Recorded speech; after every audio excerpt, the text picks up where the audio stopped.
Welcome back to Boys and Ghouls Film Review, folks. I'm your host, Sarah Stephenson, and this is my co-host, Mike Stephenson. Hi, guys. And tonight we'll be reviewing the TV series Buffy the Vampire Slayer. Now, I know you're saying, Ma, we did Buffy the Vampire Slayer film, a couple of weeks ago, was it? Yes, we did, a couple of weeks ago. Yeah, that was the one with, what's the name? That would be Kristen Swanson. Yeah. And Donald Sutherland was in that one. Now, Yeah. this was the... I wouldn't say... that wasn't actually a pilot, because that was a separate thing. The guy who wrote Buffy the Vampire Slayer film wasn't happy with the way the film actually went, and he ended up doing the TV series, producing and directed and write it? Yeah, produced, direct, and write. And wrote quite a few of the episodes. It may not be in when you look up him on Wikipedia, it says he's just the writer, but he's also the executive producer on board, and he directed a couple of the episodes. I know he was. Hello. I'm just telling them out there. It doesn't show up the top, it shows down the bottom. Anyway, right. So the reason we're doing this one is it has a great impact, and it was a really big hit back in the 1990s. And I want to talk about it for a good reason, because this guy, Joss Whedon, Whedon, he's taken it from a film script to a TV series to a spin-off TV series, and they're all good. Yeah. So the guy is very talented and imaginative man. Not that I thought anything wrong with the movie. No, the movie was good, but it was a bit lighter than what he wanted. He didn't have as much control over the film. Yeah. So what happened, he did the TV series, he had more control over it. Yeah. And then he liked that, and he wanted to capitalise on the Angel character a bit, so the Angel TV series took off. Yeah. And actually the actress, Cordelia role, that came over to it, and anybody else came over? Let me see. There was a new watcher, but I'm not worried about. But he's not. Yeah. He only plays a brief appearance. I talk about the new ones who came over. I know. The old ones came over, not new ones. Roughly, that's So about it's only it. Cordelia, and Cordelia goes from a self-centered whatever to almost a hero type during the Angel series. So she went and did role change as well. So it's quite good and imaginative. So But I like I it. still prefer Buffy because it's about a girl who starts off like an early girly girl type, and then she grows into an adult. Like a coming of age. That's one of the things about this TV series. It's a coming of age. Here it is. Christy Swanson played the first one. She played a real girly girl. Yeah, cheerleader type thing, and popular and dressed in nice clothes, and and you wouldn't take her to be battling vampires and stuff. And then the one who took over was Michelle Gellar. So whatever, Michelle Gellar, whatever, she did great. She did good. I liked her, and she was a bit more tomboy. Would you say? I think she was a little bit more. A little bit more. Yeah, she's still a girly girl, but like the nice things, and wanted to go to parties and dances and do the cheerleading and different things. But she's a little bit more tomboy. Well, I think she's more of an outcast than tomboy. Well, okay. I mean, at the beginning, she tries to make out that she can get back to being popular and well made, but along the way she kind of used her, whenever she got into fights with vampires or any supernatural beings, it kind of alienates her from the rest of her class, like she did in the movie. Yeah, because no one really believes her. Thinks she's a troublemaker. Anyway, so Joss Whedon wrote the Buffy the Vampire film. Yeah. And they had a few problems, like we said. Yeah, I think he walked off, didn't he? Something rather. Yeah, he walked off set and just left it to the director to clean it up. Exactly. So he created Buffy the Vampire Slayer TV series. Yeah. Executive producer, wrote so many of the scripts for the different episodes and stuff. So who else stars with her? I mean, aside from Buffy, obviously. Buffy, oh crikey. Right, here we are. Okay, the main ones. Sarah Michelle Gellar, she plays Buffy. Yeah. cool, very good in a role. Nicholas Brendan plays what's his name? Xander. Xander. I keep forgetting his name. I don't know why. Alison Harrigan plays Willow. She's a real cutie pie. I've always liked her. She was in American Pie and some other movies. My stepmother was an alien. She was always to me come out as a cute kid when in the younger roles, and she's I don't know what she's done since, but she always played a good teenager. Now a girl by the name of a lady, I should say, Charisma Carpenter plays Cordelia. She's one of those popular girl types who I'm the centre of my universe. I love me. Do you love me as well? One of those. And I won't go too much. There's Anthony Stewart Head. Now he takes over as a watcher, who's a trainer type guy for the for the Slayer. And this is where I explained it to you in the last part when we were reviewing the movie, that the Watchers in that universe, that they're like another sort of organization that trains girls to be Slayers, not the one Watcher, one Slayer montage thing. Okay. Now I will mention two other people. David Boreanaz, I hope that's the right pronunciation. He was in this as a bit of a co-star and built up his presence in the series, and then he became the star of Angel. He probably did a few other things. But James Masters did eventually appear in his Angel series. I think by the end of the series, he became a reoccurring character. Oh, in the Angel one? Who plays Spike, obviously. Oh, yes, Spike. Yeah, well, Spike shows up when he shows up next one. And also a guy called Seth Green. Now, Seth Green, he's not a big part in the series, but he was in My Stepmother's an Alien. He was he took Willow's character, what I can't remember, out on a date, but he also does Robot Chicken. Stuff. And I think Robot Chicken is really, really good. Last time I've heard Sarah Giller, she actually made an appearance in Robot Chicken. I found out. Probably did some guest stars. As a bit of a guest star.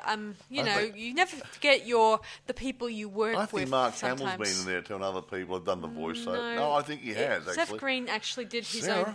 I've got the whole series. Yes, and Seth Green did his own voice for Mark Hamill. I know he did for some of them, but I think he has been a guest in there occasionally, and other people have been guests in there. I got the whole series. Okay. I also looked it up. Seth Green did most of Mark Hamill's. I know he did a lot of Mark Hamill's voices and stuff. Because he's got some similar. You could say the words. But I think other people have, and I think Mark Hamill was one of the people who did a cameo in there, not on all of them. Yeah. And anyway, the last person I'm going to say who's on this TV series is Michelle. I don't know her last name. It's so Michelle.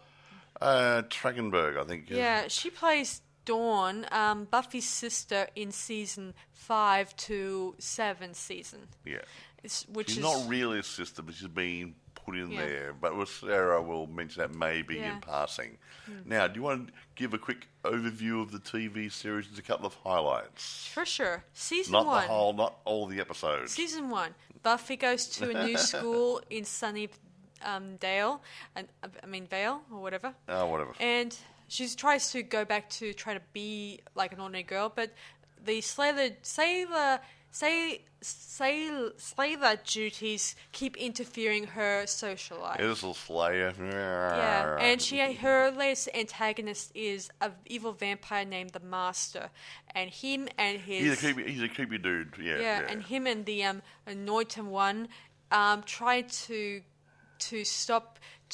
try to kill her along the way. Eventually, he gets killed, and then season 2 begins, where I should mention throughout the series, the characters keep growing and developing and stuff like that, and start developing new strengths and new weaknesses. Well, so Xander plays a bit of a dweeby sort of. Yeah, he continues to be a dweeb throughout the series. He gradually gets a stronger personality and gets a little bit more, well, I suppose, coming of age sort of stuff, growing to a man. Yeah. And Willow is a shy little thing, and she starts to get a bit more stronger in personality too. Yeah. In season 2, our new antagonists are Spike and Drusilla. A vampire duo couple who are... Spike's cute. My other daughter liked him. Yeah. I had crushed on both Angel and Spike. Angel is like Buffy's love interest. Yes. Who's he's the brooding but silent but wonderful dark type when you think about it. Oh, in this one, Angel becomes evil. His soul disappears after they have their first time of doing it together, and somehow he ends up being the dark and dangerous evil vampire he used to be. He used to be very bad, and then he got cursed of giving a soul. Yeah, by a gypsy. Yeah, and he's sort of a bit of an impasse there. Is he going to be coming back to be a good guy, or is he going to be a vampire and be naughty? So yeah. Also, Giles, he also develops a love interest named I don't know her name. She's a teacher at the school who they develop a relationship, and she's a techno-pagan, if that's the word. She's a techno-whiz, and she believes in the supernatural stuff anyway, so she becomes a bit of an ally. Yes. She eventually gets killed off in Season 2, sadly. Anyway, eventually, at the end of Season 2, Angel gets killed, and then Buffy decides to leave Sunnydale for good. Anyway, moving on to Season 3. In Season 3, Buffy does return, and more new allies start appearing, and new villains, obviously. And at one point, Buffy had a hard time getting back to being back in school again because Principal Snyder, who's a total jerk... Yeah, he's a dweeb. If he was my principal, I would have decked him by now. I would have decked him too. Anyway, he's not a nice guy, and he's always trying to stick it to Buffy, And anybody else again. And anyone who else is a student there. Yeah. Anyway, her latest villain in that one was a mayor, and he's not a nice guy, and he planned on killing all the students at the graduation ceremony. It's very creepy and very bad. Yeah, he turns into this giant worm-like creature and tries to devour them. Unfortunately, the students were well prepared, and they got stakes and stuff to get themselves ready to fight against any vampires or monsters that would come out of the woodwork. Yeah, they weren't invited. Anyway, then they blow up the school, destroying the school and everything else, and then we cross over to Season 4. At this point, Angel is no longer part of the series. He's broken up with Buffy. Doing his own TV series. And at this point, this is where things start shifting around. And now we have Angel out of the picture. Buffy starts looking for new boyfriends in the process. She meets up with another guy who has a one-night stand with her that didn't work out. Bit rude. And she meets Riley, an awesome army soldier type guy, secretly, and she starts having a relationship with him. Speaking of relationship shifts, Ozzy, our werewolf boyfriend to Willow, he's kind of eventually... They fraternizing with someone else on the side accidentally. Frat. And who's also a werewolf. I should mention Ozzy is also a werewolf throughout the series. Is he? Yes. He got bitten by his cousin unintentionally and didn't realize that he became a werewolf at the time. Anyway, he eventually leaves the series for a bit where he tries to train himself to control the werewolf curse. And Willow is very upset about this, but this doesn't last really long. She eventually eventually falls in love with Tara, her girlfriend in the series. Well, there you go. And let me see. And eventually, their latest antagonist they fight that is a robot type creature called Adam, who's like a Frankenstein / monster creature with a mixture of different species of monsters that Buffy faces. Well, there you go then. Hey. And they had to fight him as using magical spells and stuff like that to defeat him. It was a really interesting one, and eventually we finally move on to Season 5. In Season 5, Buffy eventually also faces the evil big bad the Dracula, Count Dracula, which is kind of cool. Sorry. It was probably one of my favorite episodes. Big bad bloody wolf, isn't it? My least favorite episodes, but that's okay. I thought the actor who played him was pretty cool, and he went on to become his own Dracula based on a real story, from Vlad Tepes' story. Okay, cool. Yeah. Anyway, moving on. So the latest addition to their group is Dawn, Buffy's her sister. And before you ask me, no, she's not a half-sister. Not really. Not related. Not really. As it turns out, she's a mystical being that was transformed into a sister, and to everyone around them in their group, she's always been Buffy's sister, meaning she's always been there, but pretty much in the darkness. We don't know. Anyway, our latest antagonist in Season 5 is actually Glory, who's a bit of a evil god from another dimension who wants to go back to our world to become a god, obviously. And unfortunately, along the way, she has to get Dawn because she's the key to letting her back into this world. Uh-huh. But by doing this, it will leave the door open for other evil into the human world. And it's up to Buffy to sacrifice herself at the end of the series to help her sister and to end this horrible... The human race. Yeah. Ta-da. And then we move on to Season 6, where Buffy is resurrected again. See, more than... A bit like Doctor Who, isn't it? Yeah. Sorry. Yeah, and this is where she has a hard time adjusting to life because she tries to re-enroll herself in college, but due to deadlines, the enrollment doesn't go through, and there's no explanation to why she was away. Being dead is not the answer. Being dead is not a good excuse not being at school. Okay, honestly. She also starts having a relationship with Spike, if you can call sex being a relationship. It's a relationship. And it was rather hiding the sausage.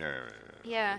For since in Season 5 and Season 6 and Season 7, Spike was starting to develop feelings for Buffy. And he's, just so you guys know, he's no longer the bad guy in the series because somehow he's developed a chip in his brain, thanks to the army guys, that won't allow him to kill anyone. Yeah, nice.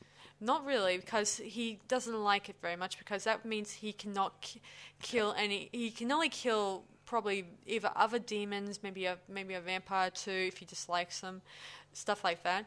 Anyway, so eventually, we don't know who the antagonist in this series was at first, but it first starts off with a bunch of free geeks who wanted to become Buffy's last enemies, but they turn out to be more dorky than geek. I mean, dorky than enemy. But in the end, it turns out to be Willow because she begins to grow addictive to dark magic. Yeah, and she starts to be naughty. Yeah, she starts off relying too much on her magic more than doing it normally. Like in one scene, you see her using the computer, but instead of clicking on the computer, she's using her hands to bring the images into her head. Yeah, she's waving the hands over the keyboard instead of touching the keyboard. Yeah, allowing her to get more power hungry instead of using her actual intelligence. Anyway, she eventually does go to the dark side after seeing Tara, her girlfriend, getting killed, and she goes on a murderous rampage against the geek who killed her, and eventually resurrects Buffy a third time in the series, and she starts going on this power rant, and eventually Xander helps her regain her humanity, and eventually was able to get over this horrible hunger for power, lust for power. Whatever. Anyway, we go to Season 7 in our series, which is the final series where Buffy is going to face the first evil. The first evil is a being that transforms into many different types of people and entities. Politicians, lawyers. Yeah. Quite right.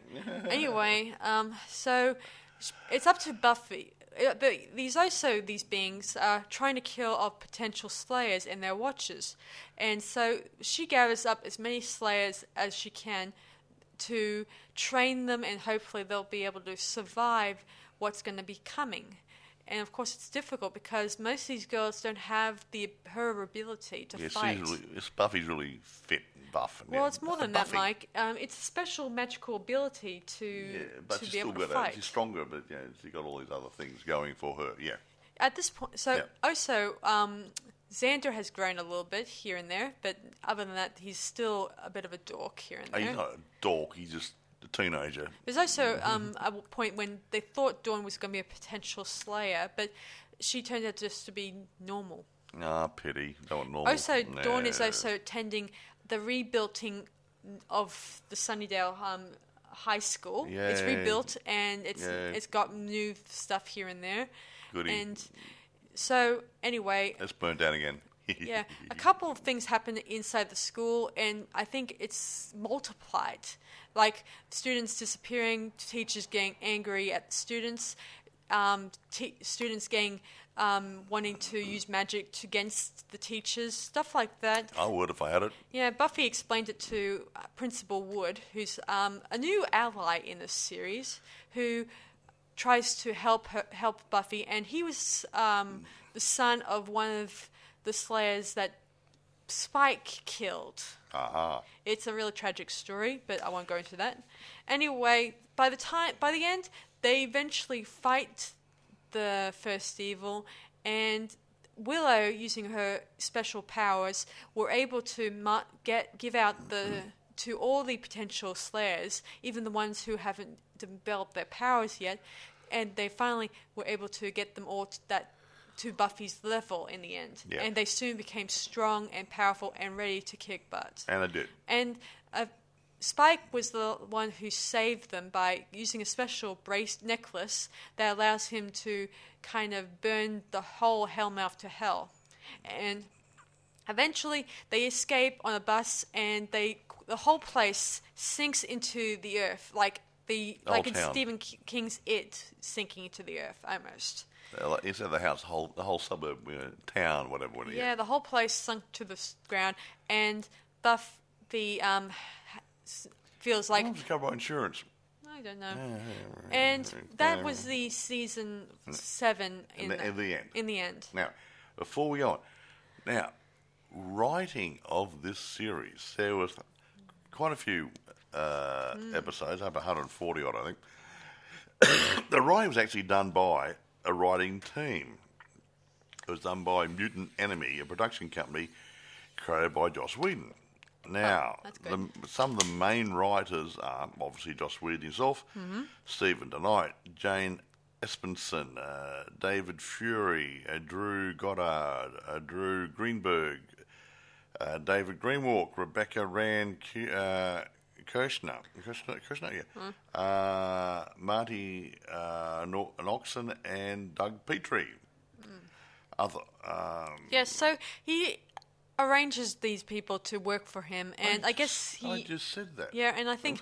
and I guess he supervises their script work to make sure it looks exactly the same as the series. They'd probably discuss the theme, they do the dialogues, okay? Now, but other authors and writing credits include Dean Batali, Carl Ellsworth, Tracy Forbes, Ashley Gable, Howard Gordon, Diego Gutierrez, I think, Ellen Hampton, Rob de Hotel, Matt Klein, I think it is Klein, yeah, Ty King, Thomas Wyden, Joe Rankemeyer, Dana Reston, and Don Weber. That's Weber, V, not W. Now, the team did quite good for the episodes. They were all fresh ideas, and they came over as fresh, not stale like some TV series do. I won't go into casting and stuff because we want to touch on some other things. But, I'd like to bring up my favourite episodes in this series, guys. Yes. My favourite ones are The Witch, which is in Season 1, and School Hard, which was in Season 2. I often thought that was my favourite episode because at the time, this is where Spike makes his debut.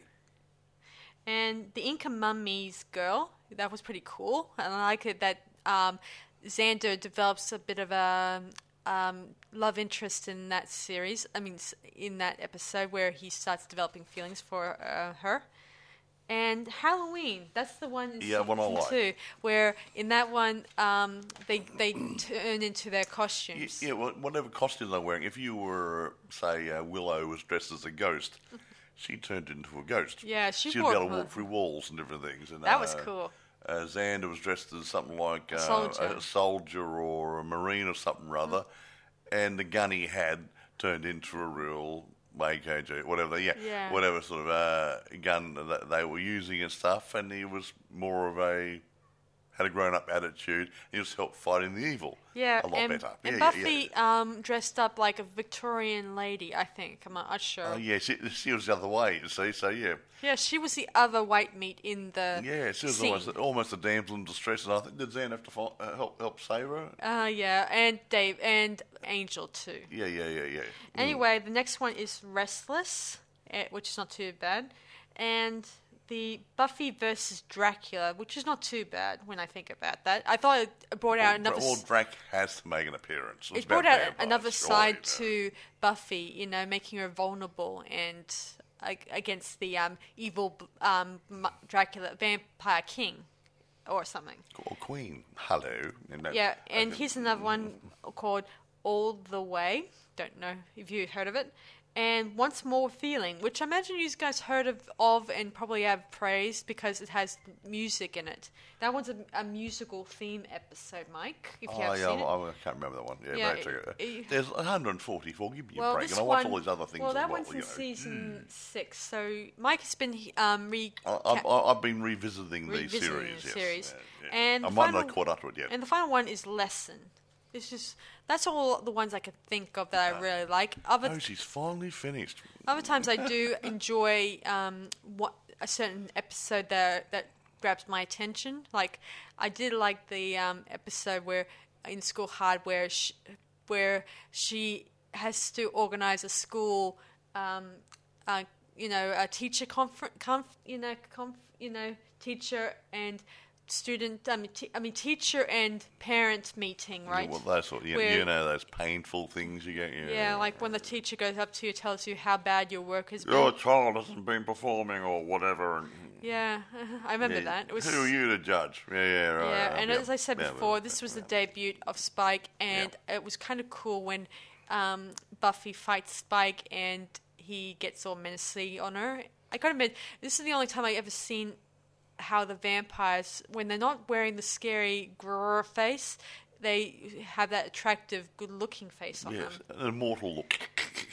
I know that we have Angel, who appears as a vampire, but this is an awesome time. He looks good. Him and Spikey, yeah. In past times, they would always have the other vampires looking the demon-looking look. Anyway, go on, Mike. Okay, now we're finished. Okay. Now, we are going to talk about Angel now and Mr. Weird himself, so we don't want to keep going and going and going and going. Well, I prefer and I also have read the comics and and I've seen the video games. I mean, I have read those comics really well, and it gave me some great insight into the background of the characters. It's hilarious reading them. I kind of gave them away years ago. I kind of lost interest and moved on to other things. So I'm not completely a fangirl anymore.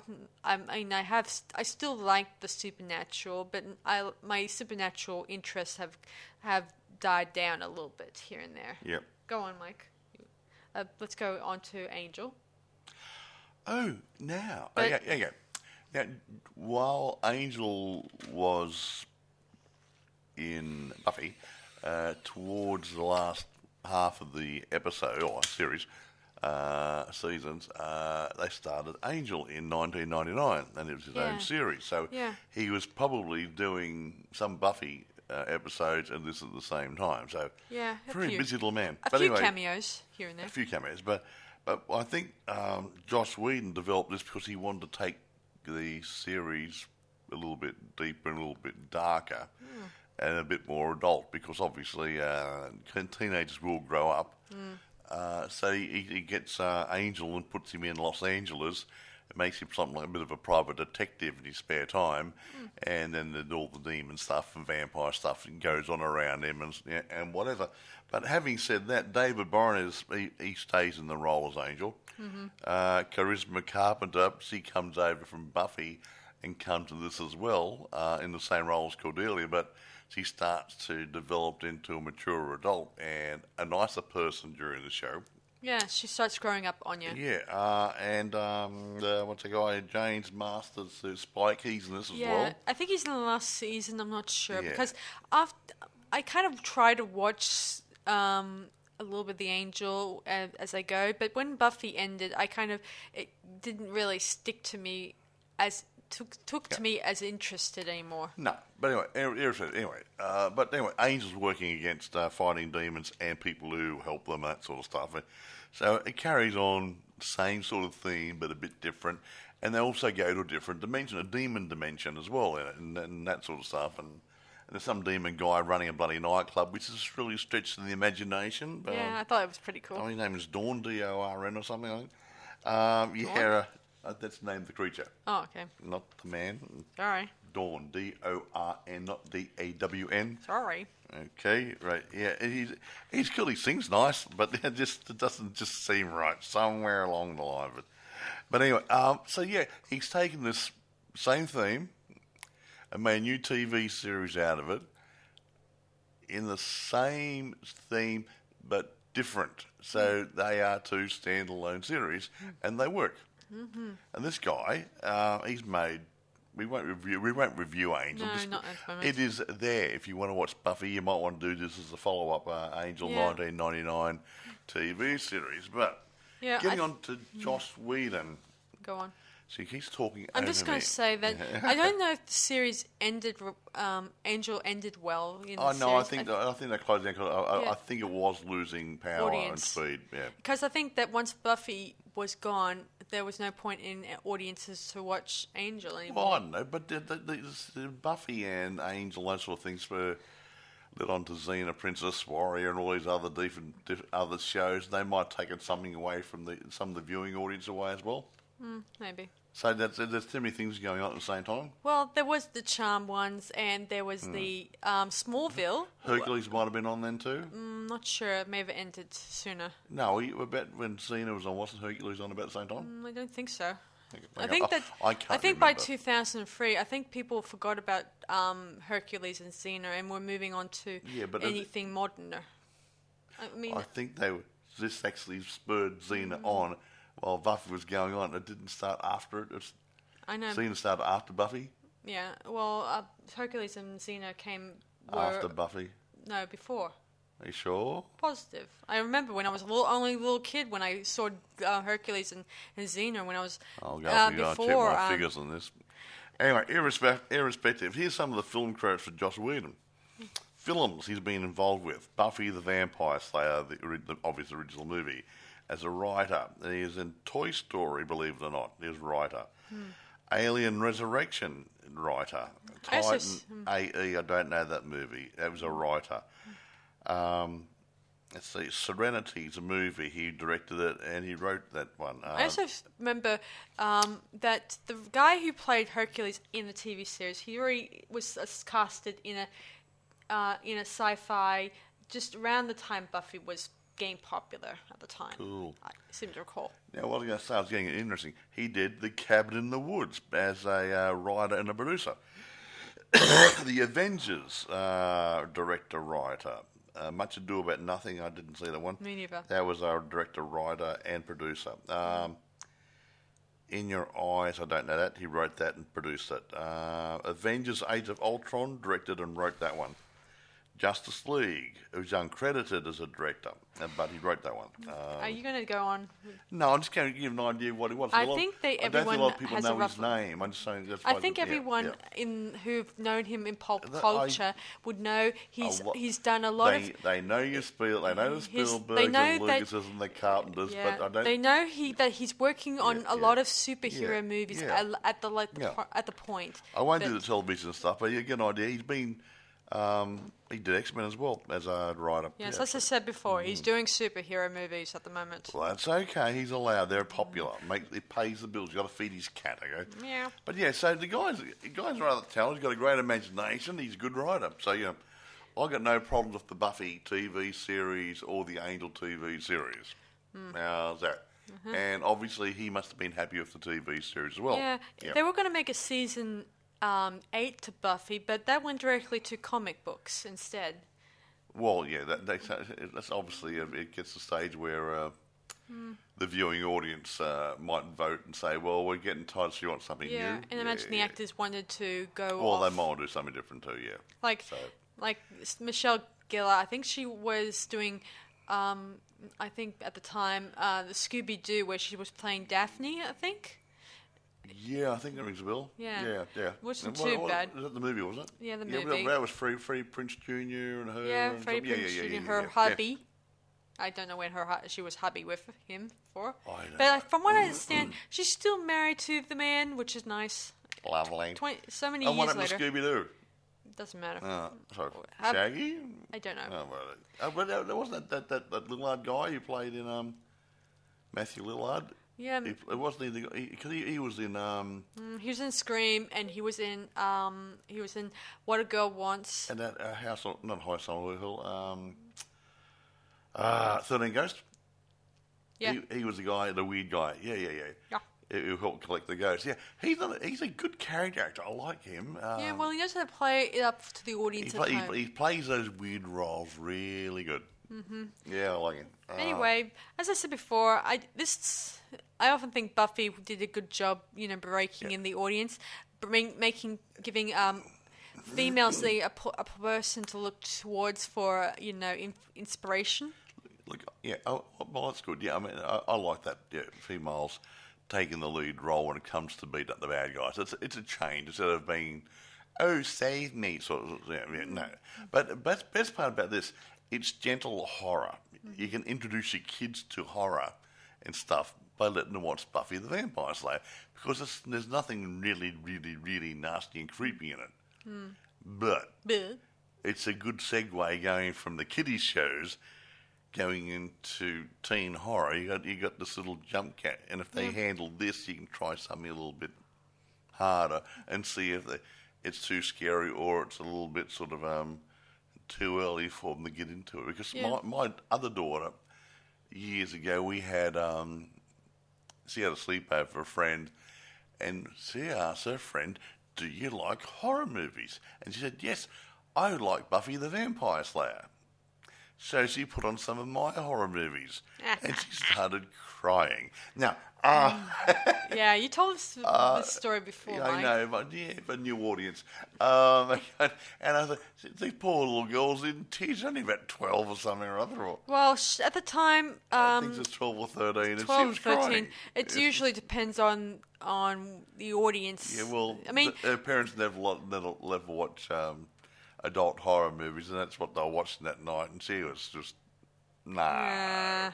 It's just wrong timing, wrong child. Yeah. And she's really funny. She grew up to be a gothic girl, Kate did, and she's probably loves horror and stuff now, but as a 12, 13-year-old, no way in the world. Well, it took me quite a while too. I mean, I just had to remind myself it's only a movie. It's only a movie. Fake blood. It's not real. And that the person who's died in the movie is not really died in real life. You're going to come back in the sequel. Yeah, so that's what I remind myself, and just remind myself that it's all prosthetics, just fake blood, and the arm didn't really fall off. Yeah. It just came off. It's rubber. It's made out of latex. Yeah, stuff like that. Yeah. I mean, I guess it makes it a little bit more better than just being scared, completely scared. Yeah, retractable knives go a long way, True. And stick on axes and stuff. They're really good too. Yeah. Well, some people think it looks so real. It's lifelike. Well, I often think it's pretty cool. Look at Tom Savini. He does some really good stuff. Oh yeah, he does. There's some other good guys to do special effects makeup too. Don't get me wrong, but Tom Savini's been around for years doing lots of good groovy things. We just happen to see his name pop up a lot. Quite a lot. Yeah, but no, he's done well over the years, and other people have too. But you go, wow, I never thought about that. Anyway, I did think the makeup and the prosthetics they did on Buffy with some of the monsters were pretty cool. Yeah. Maybe so easy that I could probably do them at the time. It's when you're doing a TV series, you don't have as much time for makeup and stuff because you're doing. You don't. If you're doing a movie, I'm going to do a movie. You got 3 months to make a movie. To do a TV episode, you got a week, and maybe not a week's hours. Not a 40-hour week for the actors. Some of the creatures, like sometimes they don't just use ordinary creatures like werewolves or vampires. There's sometimes a mythical creature or even a fairy tale creature they end up facing, like in Gingerbread, which is sort of taken from the Hansel and Gretel story, where it turns out that the parents in the town thought that some creature killed their children, and they blamed it on witches. And Willow at the time was developing her witch powers, and this is where they go on a witch hunt, and not only just after witches. Buffy, this vampire slayer, was thrown in that mix too. It was a messy thing, but other than that, it was pretty interesting how they developed. Well, look at the story. Ghostbusters. There's a few demons and ghosts and goblins and stuff like that, and Zool living on top of the building and stuff. True. Anyway, they did face a lot of interesting creatures. Sometimes they often had to face the odd human being, like a person who conjures up an evil entity and try to fight the entity, but at the same time try to also fight against the individual who summoned the creature. Yeah. But anyway, look, So we don't normally do a review like this, but you're doing a TV series and double-ended and different things. But we thought it'd be good because, going back, it goes back 20 odd years now, and some of you people who watched it when you were a child have probably got children of your own now. Yeah, well, I watched it probably around the time when I was finishing up, primary school. Primary school. Where were you? You would have been in the 90s. You would have been in primary and secondary. Yeah. And then I started going into high school, but at the time I couldn't watch the episodes individually because they were on the night on a weekday, so I couldn't stay up until 10:30 to watch them. It wasn't 10:30, was it? Yeah, it came on at 10:30, that late. I usually had to go to bed really, early at say. They must have shifted time. Because at the time I was on the clock, but when I moved away, finally finished up high school, I was able to watch a couple more of the current episodes. Stayed a bit later, yes. And was able to finally get a grasp of the story, even though I was late and I missed several of the episodes, so I wasn't up to scratch at the time. I was able to get the DVDs and then watch them at my own pace and get my own grip on the story eventually. Anyway, irrespective. Now, you people got some young kids there. You want to ease them into horror?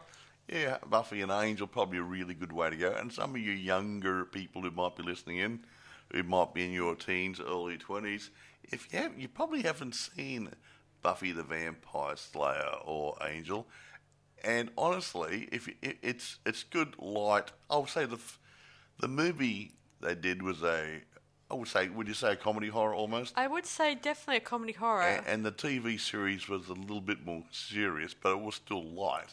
And Angel was just a tad darker again, but still light enough for general entertainment. Yeah, I did like the character development in the series where people either jumped at different things or they developed new interests or different styles. Buffy's style changed from every season here and there.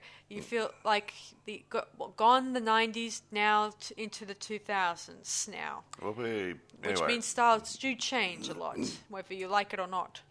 Even though she was growing up. She was a younger kid, but growing into a young woman, yeah. Mm-hmm. Anyway, I've got nothing more to say about this. Yeah. Otherwise, we'll just go on. By more the time people. she was probably in the 7th season and the 6th season, she was more dedicated to her Slayer duties than having a social life when she was back in. Well, I think she lost her social life because she was a Slayer. So yeah, that became a non-event. Yeah. For a time, she had to keep it under wraps from her mum and dad, or her mum anyway, I found out because her mum was divorced from her husband, and therefore that's where the story changed in from the movie. I should mention, Mike, that they did mention the director, the scriptwriter said that the reason Buffy was expelled from her old school in Los Angeles was because she set fire to the auditorium. And why wouldn't you? Because there were a lot of vampires, even though she had to cover that part up with a fake little bit of white lie here and there. Yes. I was having a bad day. Yeah, right. Bad headache. Yeah. Anyway, that was the scene that was meant to be in the movie, but taken away from Joss That's okay. Which was in the book, obviously, and the comic book that I read, and therefore that ended.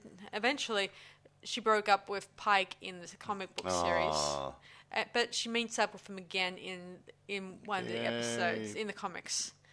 Anyway, that's about it. So let's rate this now. We're going to grade it? Let's grade the whole entire series, not just episode or season by season. As a series, I got no major problems with the Buffy series. Me neither. I'm going to give that about 9.5. I'm going to give it 10 out of 10. Now, I will put a grade on for Angel. Angel was different, and there was a lot more going on in it, and a lot more creativity in it, but may not have been as good as Buffy. But I'll still give that about a 9 because of the effort they put into it, and the imagination that Mr. Whedon actually put into writing the scripts and putting it together. Mm-hmm. I heard on the grapevine there might be talk about a season, a new reboot of the actual Buffy series, using a different actress. Probably, I'm not sure. Her kitties. Huh? Her kitties. No, I don't think so. I think that might bring back a Buffy character using a different actress, maybe, and try to play it up there. I mean, they've already done it with Charm. They did a reboot and brought some younger actors on board for that. I don't know if it's going so well. I don't know. But anyway, I mean, the original Charm has always been really interesting, especially the fact when they had to replace an actress who was giving them hell on set and decide to have a new face on board. A new sister, new Charm one to be on board. Anyway, that's about it for us so tonight. we thought we'd just change the pace tonight, just do something a tad different. TV series. We haven't done a TV series in ages. No, we've done mini-series. Did we do that Dracula one ages ago? Discovery Witches, wasn't it? No, we did something. Discovery Witches. Yeah. But I haven't gone and reviewed the final season for that one yet. But I ought to, I guess. There's some good stuff out there. So and some things do fly under the radar. I haven't checked Amazon or eBay for this, but it's out there. I'm hoping that when Wednesday, the series coming out, I hope that doesn't fly under the radar. Yeah. Wednesday, no, we'll make sure it doesn't fly under the radar. Even if Tim Burton is possibly just one of the directors in charge of it. Yeah. I can't expect him to stick around throughout the entire series just to direct every single episode. He has a job to do other things. He's a busy man. Mm-hmm. Anyway. So, that's about it for us tonight, guys. Be sure to check it out. I'm sure there's plenty on Amazon and eBay. Be sure to remember to get either DVDs, not videos, because you could easily get a VHS. Being old, you might stuff some VHS hanging around. Now, what I was going to say is, you can get Buffy the Vampire Slayer and Angel through eBay and on Amazon, and on Amazon you can actually rent or buy. There you go. Anyway, that's about it for us tonight, guys. I hope you guys enjoyed this review, and let us know in the comments which is your favorite of the Buffy episodes. Those of you who do remember the Buffy thingies and you have it in your collection, and you say, oh yeah, I remember that one. Yeah, come back and tell us which one's your favourite. Yeah. So if you let us know in the comments which is your favourite of episode. Yeah. So this is Sarah Stephenson and Moral saying, see you guys around on Boys and Ghouls Film Review. Bye for now. Bye.